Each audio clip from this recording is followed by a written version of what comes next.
राजनीति के आंगन से जुर्म ग्रामीण इलाकों से शहर की गलियों तक प्रदेश की हर छोटी बड़ी खबर से करेंगे आपको रूबरू।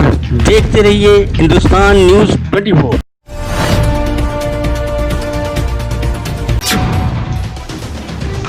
काव्य संग्रह सुभासी खिलुंगी का विमोचन गुरुकुल महाविद्यालय में लेखक डॉक्टर मेनका त्रिपाठी द्वारा काव्य संग्रह सुभासी खिलुंगी किताब लॉन्च की गई। लेखक डॉक्टर मेनका त्रिपाठी के द्वारा किताब में स्त्री के जीवन की व्याख्या की गई है। स्त्री से ही ब्रह्मांड की उत्पत्ति हुई है। स्त्री माँ है, बहन है, बेटी है, तेरी पत्नी भी है। स्त्री समस्त अंधेरों को ठेंगा दिखाकर कहती है सुभासी खिलुंगी। में हरिद्वार उत्तराखंड से अर्चना धींगरा की स्पेशल रिपोर्ट।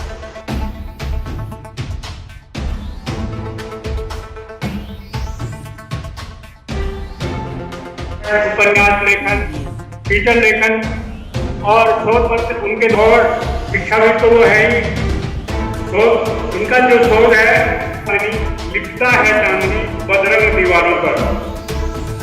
तो इसी क्रम में किसी ने बिल्कुल सच कहा है कि कविताएं जिन्हें जीवन भर दोहराया जाता है को उपन्यास के कथाक्रम में ढालकर आप सबके सामने लाने का साहस कर पाई हूँ। 4 दशक लग गए हैं।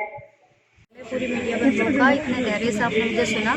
हालांकि इस समय वक्तव्य चल रहा है, लेकिन आपका समय बचाते हुए इतना ही कहूँगी कि जैसे एक माँ को अपनी बेटी सौंपते हुए जो भय लगता है कि किस जगत में किस तरह के लोगों के बीच में वो अपनी बेटी को सौंप रही है, आज का लोकार्पण मुझे बिल्कुल वैसी ही अनुभूति करा रहा है। और कविताएँ समझिए कि मेरे संतान की तरह हैं। बहुत पाला है, पोसा है, जीवन के 40 दशक लगे हैं। इस कोरोना टाइम में सकारात्मक ऊर्जा को मैं किस प्रकार से अभिव्यक्त करूं, यह मेरा एक सामाजिक दायित्व बन गया था।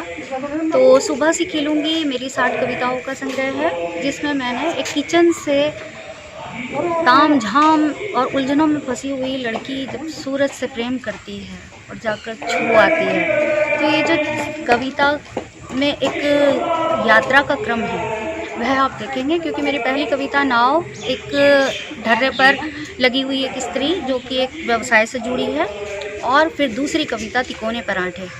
तो तिकोने पराठे कविताओं को कई बार आकाशवाणी और दूरदर्शन पर सराहा गया है। मेरी कई विदेश यात्राओं में मुझसे विशेष आग्रह किया गया कि मैं तिकोने पराठे सुनाऊं। हालांकि बहुत ही सरल और अबोध भाव उस कविता में है, लेकिन इसको दूसरी कविता का स्थान दिया है। और 60वीं कविता में बिल्कुल एक विजेता का भाव आप उसे देखेंगे। अब सभी कुछ मैं बता दूंगी तो मेरी पुस्तक आप कहाँ पढ़ेंगे। मेरी पूरी कविता का जो सार है, काव्य संग्रह का सार है, वो है कि नकारात्मकता। जब जीवन में हम चाहते हैं कि क्या हुआ और क्या चाहा, तो ये जो हुआ और चाहा के बीच की टकराट की स्थिति है, उस बीच की जो पीड़ा है, टीस है, वो शायद इन कविताओं में अभिव्यक्त हो गई है, चाहे अनचाहे। तो मैं चाहूँगी कि सभी पढ़ें और अंधेरे को कह दें कि कोरोना क्या करेगा। सुभासी खिलुंगी। धन्यवाद।